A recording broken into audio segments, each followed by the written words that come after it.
Ada 4 zikir yang kita boleh baca dan dia boleh menjadi pendinding, menyelamatkan kita daripada 4 bahaya dan masalah.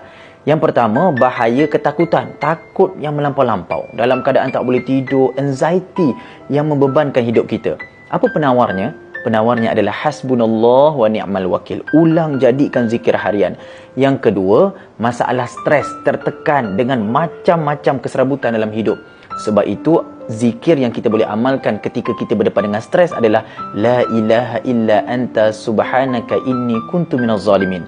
Yang ketiga, kita takut kena tipu dengan orang, takut kena scam dengan orang, takut orang buat bukan-bukan dekat kita. Apa zikirnya? Baca zikir ni.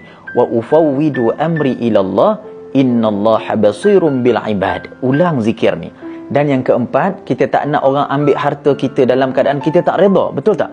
Jadi zikirnya adalah Masya Allah, la hawla wa la quwata illa billah.